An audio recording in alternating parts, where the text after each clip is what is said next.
Good evening, students. I am Akash Garg and I am pursuing a master's in chemistry from NIT Surat. Today I am teaching you NEET chemistry. So my topic is some basic concepts in chemistry. In this chapter, we will learn some concentration terms. First one is molarity. Molarity is also named as concentration and it is denoted by capital M. So how can we define M? तो हम M को कैसे define करते हैं? M is equal to number of moles of solute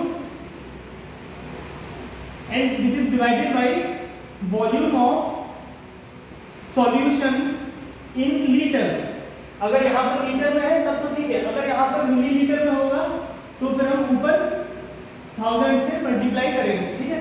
अब देखो यहाँ पर नंबर ऑफ मोल्स है सॉल्यूट के और यहाँ पर जो वॉल्यूम होगा नीचे वो सॉल्यूशन का होगा. तो हम पहले मोल्स की बात करते हैं. मोल्स क्या होते हैं?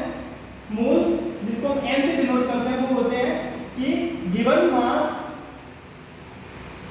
Of substance divided by it's molar mass. ठीक है. तो जो उसका गिवन मास होगा सब्सटेंस का उसको डिवाइड करेंगे उसके मोलर मास से, तो वहां से हम नंबर ऑफ मोल्स कैलकुलेट कर सकते हैं.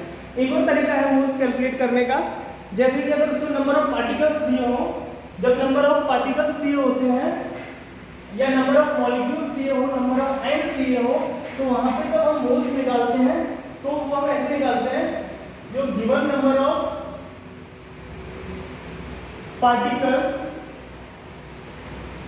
divided by Avogadro's number Na. Na की जो वैल्यू होती है Na is equal to 6.023 into 10 raised to 23. Na की वैल्यू जब हमें पार्टिकल्स में क्या हो सकते हैं? आयंस हो सकते हैं, मॉलिक्यूल्स हो सकते हैं, एटम्स एटसेट्रा. ठीक है. तो उसको हम लोग Na से डिवाइड कर देंगे तो वहां से हम लोग मोल्स निकाल सकते हैं उसके, और अगर उसका मास दिया हो तो उसको उसके मोलर मास से डिवाइड कर देंगे. फॉर एग्जांपल अगर हमें एक एग्जांपल लेते हैं कि find the molarity of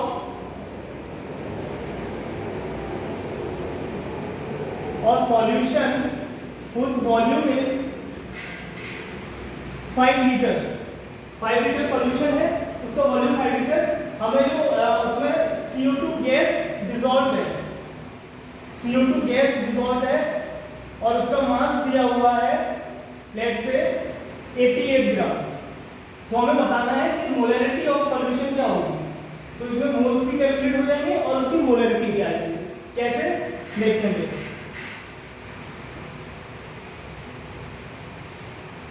M is equal to क्या होता है? Moles of solute upon volume of solution. ठीक है. तो यहां से हम लोग जो मोल्स निकालेंगे CO2 के वो कैसे निकालेंगे? CO2 का गिवन मास कितना है? 88. तो given mass is 88 divided by molar mass of CO2 होता है C का 12, ऑक्सीजन का 16 टू द 32. तो ये हो जाएगा 44 ग्राम पर मोल. ये मोलर मास ऑफ CO2, तो इसको हम लोग यहाँ पर रखेंगे 44. तो यहाँ से 2 मोल्स ऑफ कार्बन डाइऑक्साइड आ जाएंगे. अब हमें क्या निकालना है? उसकी मोलरिटी यानी कि उसकी कंसंट्रेशन निकालनी है सॉल्यूशन. तो सॉल्यूशन की जो कंसंट्रेशन हम निकालेंगे वो कैसे होगी? M is equal to moles आ गया हमारे पास 2, वॉल्यूम ऑफ सॉल्यूशन कितना है? 5 लीटर. तो 5 यानी कि आ जाएगा 2.5 मतलब 0.4 M कैपिटल. मोलरिटी को हम लोग कैपिटल M से डिनोट करते हैं. ठीक है. तो ये होगी हमारी मोलरिटी या उसको हम लोग बोलते हैं कंसंट्रेशन. सेकंड है हमारा नॉर्मेलिटी. देखो नॉर्मेलिटी से पहले मैं आपको मोल के बारे में एक चीज और बता देना चाहता हूं कि मोल कभी भी दिया होता है, जैसे कि मेरे से बोला जाए 2 मोल ऑफ H2 गैस. तो 2 मोल ऑफ H2 गैस का मतलब क्या होगा कि 2Na molecules of H2 gas, ये हमेशा याद रखना। 2 मोल का मतलब क्या हो गया कि 2 Na molecules of H2 gas, n equal to कितने हैं 6.023 into 10 raised to 23, तो ये कितना हो जाएगा 64012.46 into 10 raised to 23 molecules of H2 gas. अब मुझे पता नहीं इसमें हाइड्रोजन के एटम्स कितने होंगे, तो फिर देखो एक मॉलिक्यूल में 2 एटम हाइड्रोजन के, तो फिर से इसको 2 से मल्टीप्लाई करना पड़ेगा, यानी 2 into 12.046 into 10 raised to 23 atoms of hydrogen. ठीक है, इस तरीके से हम लोग निकाल सकते हैं एटम्स ऑफ हाइड्रोजन आ जाएंगे तुम्हारे 12, 9, 0 और 24.92 into 10 raised to 23 atoms of hydrogen. ऐसे अगर मेरे से बोला जाए H2O, H2O में क्या होता है, जैसे H2O, तो H2O में 2 हाइड्रोजन के एटम है, 1 ऑक्सीजन का एटम है, तो अगर मुझे H2O के 5 मोल्स दिए हैं और मेरे से पूछा जाए कि H के कितने मोल्स होंगे और O के कितने मोल्स होंगे, तो देखो एक H2O में 2 H है, तो इसका मतलब 2 into 5 मोल्स ऑफ H, यानी कि 10 मोल्स ऑफ हाइड्रोजन होंगे 1 मोल ऑफ H2O में। और ऑक्सीजन कितना है, एक हाइड्रोजन, एक वाटर मॉलिक्यूल में ऑक्सीजन एक ही है, तो 5 मोल्स ऑफ वाटर मॉलिक्यूल्स में 5 moles of O, 5 moles of oxygen. ठीक है, तो ये हो गई हमारी मोलैरिटी, या इसको हम लोग बोलते हैं concentration of a solution. Second है हमारी नॉर्मलिटी। नॉर्मलिटी बस उसमें एक टर्म डिफरेंट है, बाकी सेम मोलैरिटी है। ठीक है, और याद रखना जो मोलैरिटी होती है वो हमेशा टेम्परेचर पे डिपेंडेंट होती है।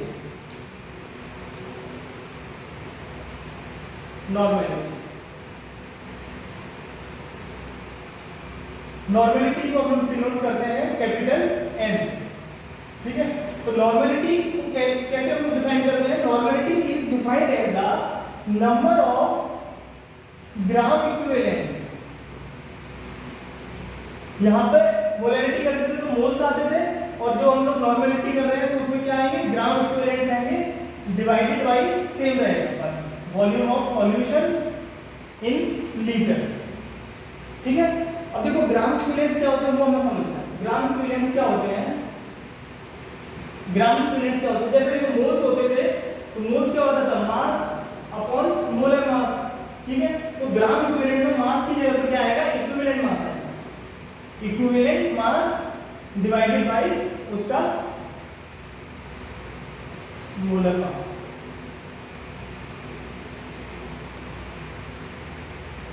ठीक है, मास अपॉन मोलर मास हम करते थे मोल्स में, सॉरी मिस्टेक हो गई इससे, यहाँ पे इक्विवेलेंट मास ऊपर नहीं आएगा, ऊपर तो सेम रहेगा मास, और नीचे जो आएगा वो आएगा इक्विवेलेंट मास। ठीक है, देखो मोल्स में मास रहता था तो यहाँ पे भी सेम मास, जो भी गिवन मास रहेगा सब्सटेंस सॉल्यूट का जो भी गिवन मास रहेगा वो, और नीचे इसमें जो मोलर मास आता था इसकी जगह पर आएगा इक्विवेलेंट मास। और जो इक्विवेलेंट मास जो निकालते हैं वो होता है molar mass divided by it's n factor. अब ये नया टर्म है n फैक्टर। n फैक्टर क्या होता है, n फैक्टर को हम लोग डिफाइन करते हैं, n factor is defined as the total number of electrons exchange in a reaction, total number of electrons exchange in a reaction.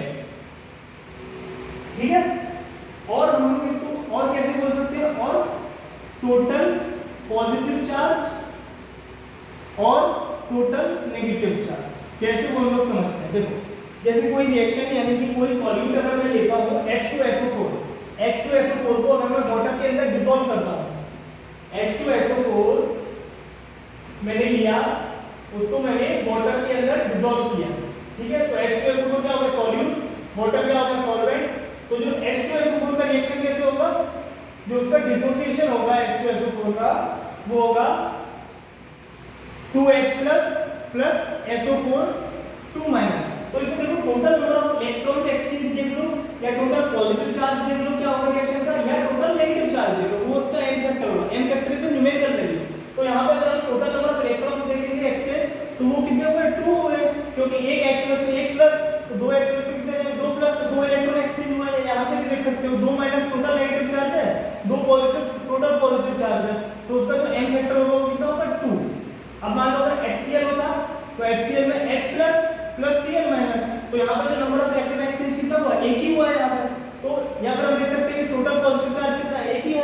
Total negative charge कितना वो भी एक ही है, तो इसका n फैक्टर क्या होगा 1 होगा। तो हमारा जो क्वेश्चन अगर हम लेते हैं कि H2SO4 के अंदर H2SO4 वाटर के अंदर डिसॉल्व है,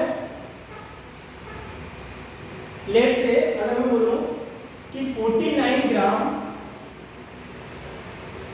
H2SO4 is dissolved in 2 litre of solution. 2 litre solution है जिसमें 49 ग्राम H2SO4 डिसॉल्व है, मुझे उसका बतानी है उसकी नॉर्मेलिटी क्या होगी उस सॉल्यूशन की, ठीक है। तो देखो सबसे पहले हम क्या करेंगे, नॉर्मेलिटी में नंबर ऑफ ग्राम इक्विवेलेंट्स निकालने हैं divided by volume of solution in litre. तो देखो ग्राम इक्विवेलेंट कैसे निकालेंगे, ग्राम इक्विवेलेंट निकालने के लिए मास अपॉन इक्विवेलेंट मास। तो मास कितना है उसका, मास है उसका 49 ग्राम, तो 49 ग्राम रखा मास। अब हमारे पास इक्विवेलेंट मास नहीं है H2SO4 का, तो यहाँ से हम पहले इक्विवेलेंट मास निकालेंगे। इक्विवेलेंट मास कितना होगा, molar mass upon n factor. तो जो H2SO4 होता है, H2SO4 का जो मोलर वेट होता है वो कितना होता है 2 प्लस इसका 32, इसका 64, 69, तो ये 98 ग्राम पर मोल होता है, ठीक है। तो इक्विवेलेंट मास निकालेंगे molar mass upon n factor. Molar mass कितना है 98 और n फैक्टर हम देखते हैं इसमें कितना है, H2SO4 का जो n फैक्टर है वो है 2, ठीक है। तो 98 डिवाइडेड बाय 2, तो ये कितना आ जाएगा 49 ग्राम। ये इक्विवेलेंट मास आ गया। ऊपर हमारा जो गिवन मास है वो भी 49 ग्राम है और नीचे इक्विवेलेंट मास आया वो भी 49 ग्राम है। तो 49 से 49 कट गया तो कितना आया 1। तो ये हमारा क्या है, ये नंबर ऑफ ग्राम इक्विवेलेंट्स आए हमारे 1। तो अगर हम इसमें नॉर्मेलिटी वाले फॉर्मूले पे रखते हैं n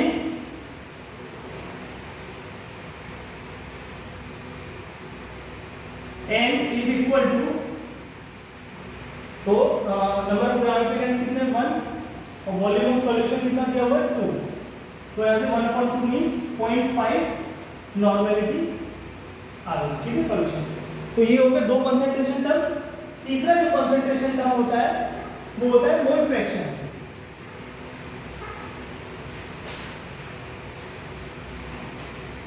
मोल फ्रैक्शन क्या होता है, मोल फ्रैक्शन को हम लोग x से डिनोट करते हैं। देखो सॉल्यूशन कोई भी बनता है वो किस से बनता है, एक सॉल्यूट से बनता है और एक सॉल्वेंट।